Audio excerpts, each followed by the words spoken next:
Warning. This podcast may contain strong languages for mature audiences. Viewer discretion is advised.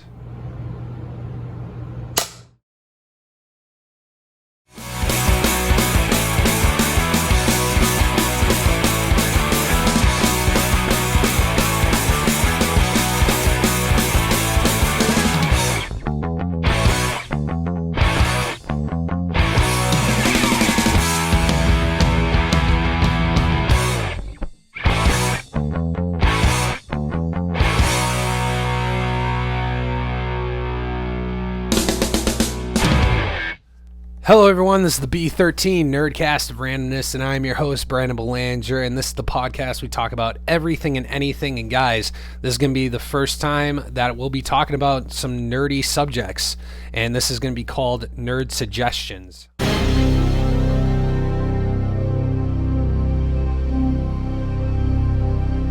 So pretty much in Nerd Suggestions, I'm going to be suggesting movies that you should watch, TV shows you should watch, comic books you should read, books you should read, any of that type of nature. I just saw the new Scream movie, okay, and it was really good. It was the fifth continuation of the franchise, and I gotta say, it brings back old memories from the original movie, and I'm not going to spoil it, so make sure you go see it in theaters, of course. If you have not seen Scream 1, which I will be talking about, do not watch this podcast. Pretty much, I'm just going to be going over some basic stuff, you know, my likes, my favorite parts of the movie, and all that type of stuff. And also, I'm going to read a little bit of Wikipedia of what the movie was all about. So let's get on with that. So Scream is a 1996 American slasher film directed by Wes Craven and written by Kevin Williamson.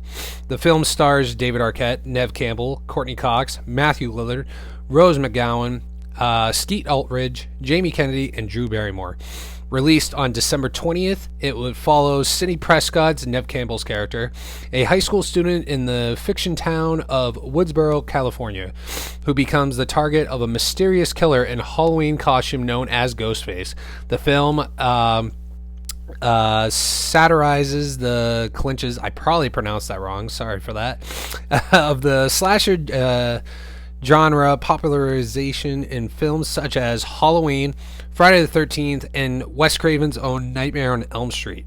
Scream was considered unique at the time of its release for featuring characters aware of a real-world horror film, openly discuss the clinches that the film attempted to subvert. Back in the day of 1996, the budget for this movie was $14 to $15 million, and they made $173 million at the box office. And if I'm not mistaken, I think this was originally an independent film, and that did very well. And this movie was very iconic back in the 90s, and it's still iconic today, you know, many years later. And you know, this is just like one of my favorite movies. It's very mysterious. You're like, who's the killer? And just like any of those slasher films, you want to know who the killer is. You know, my favorite thing about this whole movie was just the very beginning of it.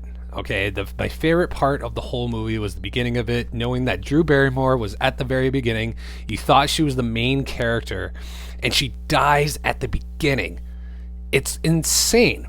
I mean, I could watch it over again and know, like, oh yeah, she's gonna die, because I've seen it so many times. But it's crazy. Drew Barrymore, who was, you know, getting heights to superstardom back in the 90s, you wouldn't have thought she would be dead. You thought she would survive the whole movie. But she didn't. She died at the very beginning. And she died a very painful death, and so did her boyfriend, Stephen Orth. Yeah, guts hanging out and everything. The thing I like about this movie, like I said, it's very suspenseful. You're like really wondering who the killer is, and it could have been anybody.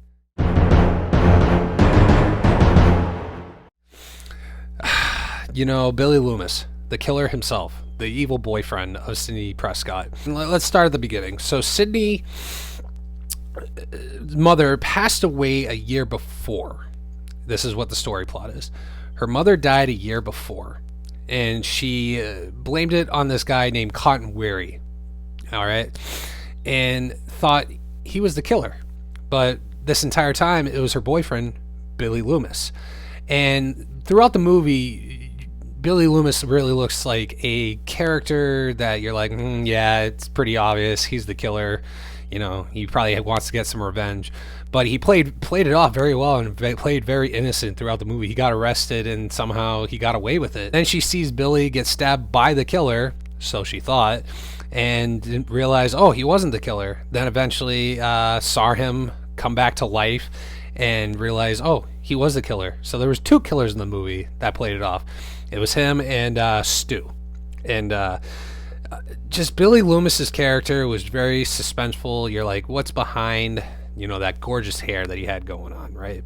What's with that mysterious bad boy look?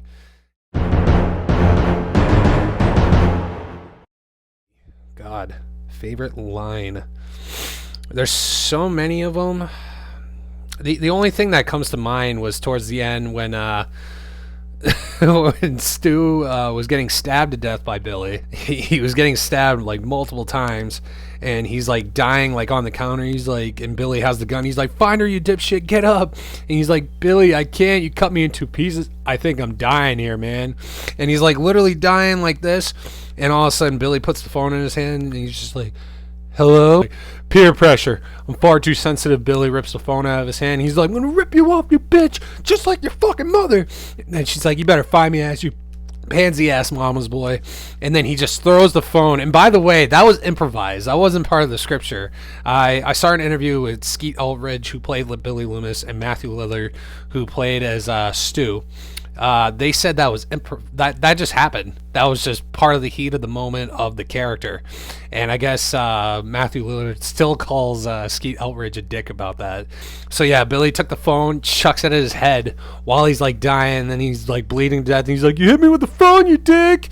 And then Matthew Lillard's character, Stu, literally picks up the phone. He's like, "Did you really call the police?"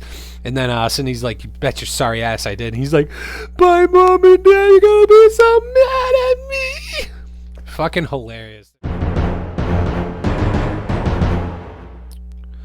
I gotta say, my favorite kill through the movie, just because it was so fucked up. If you watch the unrated version, I would have to say when Drew Barrymore's character's boyfriend died. So he was like tied up to a chair outside of her backyard. He was sitting there like this, taped up, can't get out, and literally his guts started exploding out of his stomach. That was pretty intense. So if you buy the movie now on DVD, they don't really show it like really coming out. You just see just him dead and the guts are already out. Back in the VHS days, if you bought it on VHS, they actually show the guts coming out, and it's very gruesome to look at. And I was like, damn, they did very good on that one. But that was pretty intense. I mean, I don't know how it would actually happen. I think the killer was like behind him, and he was just like stabbing him from behind and just ripping his guts out, and it was just falling out. It was disgusting, but so badass at the same time. So I gotta say, Stephen Orths, that's the character's name. That was probably the best kill right there. Just guts coming out.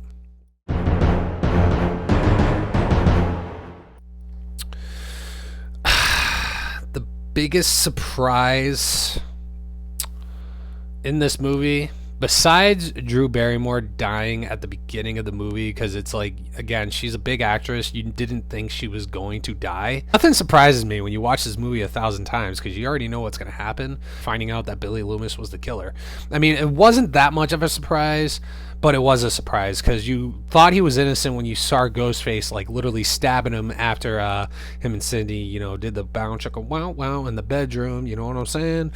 So I mean, that was very shocking, because you thought he died, and then he comes back, and then all of a sudden it was fake blood. He got stabbed fake, and it was crazy. And then you're like, whoa, he was the killer. And then you're like, Stu's the killer. Like, what the hell? Why would you do this to your friends? And then they tell more into the story, and then you're like, oh, okay. Yeah, Randy. Jamie Kennedy character, Randy. That was the guy I can relate to, because he was obsessed with movies. He knew all the dialogues when it comes to horror flicks.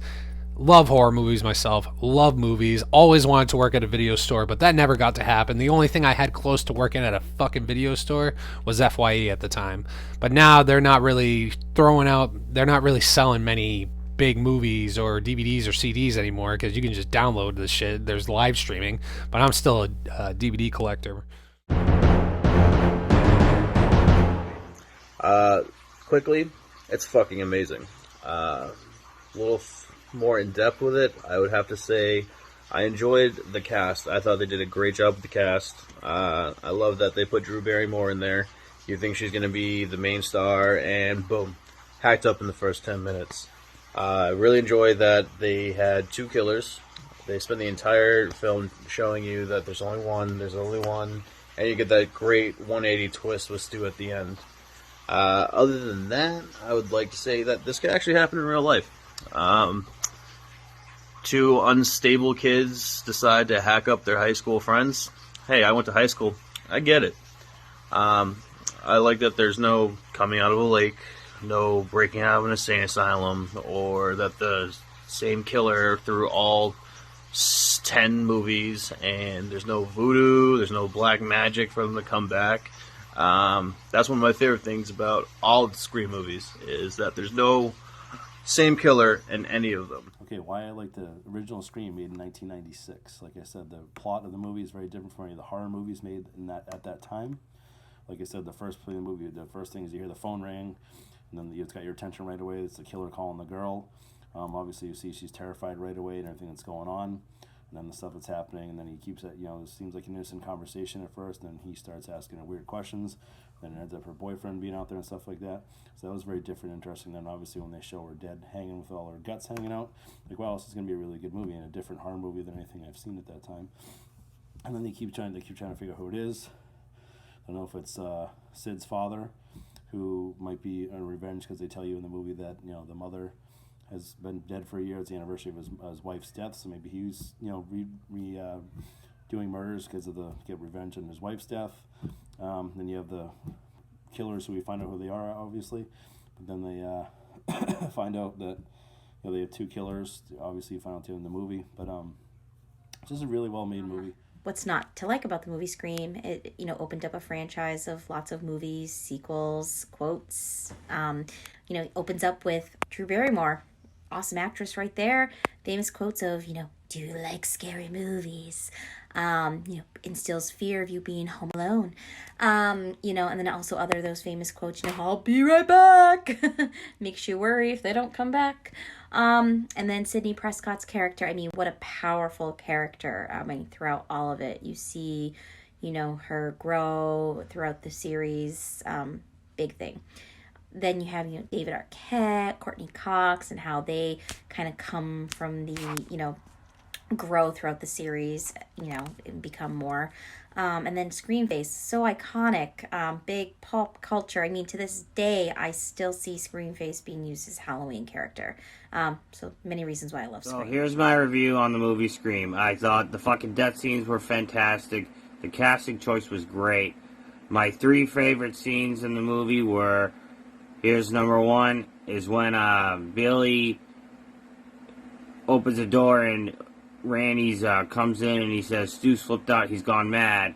And then Billy turns around and says, we all go a little mad sometimes. And Randy says, oh shit. And then Billy shoots him with the gun. And then my second favorite scene is when Gail goes to go shoot Billy with the gun and didn't realize the safety was on, and Billy comes up and headbutts her and knocks her out, and he says, works better with the safety off, and then he says, this is Gail Weathers signing off. And my last favorite scene would be when Billy dies, because Randy comes up and says, watch out, because they come back for one last scare, and he goes, ah, and then Sidney shoots him in the head.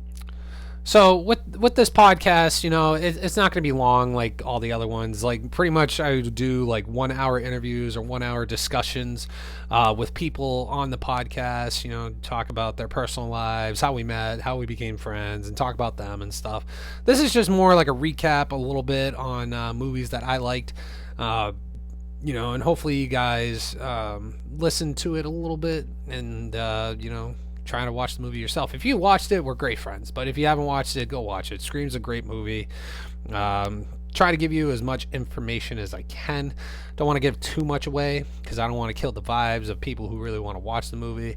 But definitely check it out, man. Scream 1, and then after that, watch Scream 2, Scream 3, I guess Scream 4, and then watch the new one, Scream 5, that just came out. And this is like one of my favorite movies. This is one of my sister's favorite movies. And hopefully one day we'll have Meghan come on and we'll talk about those movies together. But definitely check it out. But that's all I really got for you guys. This is, like I said, a very short episode. It's more just, talking about the movie a little bit, talk about what it's about a little bit, and just, let you know. Check it out. Recommend it. Thank you guys for watching the podcast and supporting it. But if you guys haven't seen any of the other podcasts, go check it out. They're on my Facebook page and YouTube, and let's get into that. So you can follow me on the Facebook page. It is B13 NerdCast of Randomness. You can also subscribe to the YouTube channel. You can find it on www.youtube.com/B13 NerdCast of Randomness. And you can follow me on the Instagram just to let you know like when an episode will be up in the near future. And just posting pictures of random shit, And it is B13Nerd on Instagram.com. And you can get the app, of course. But again, I want to say thank you for watching this podcast. And this was a lot of fun going down memory lane about Scream. Check it out. First movie. And hopefully you guys watch the 5th one that just came out because it was so fucking good. Check it out! And let the dogs out!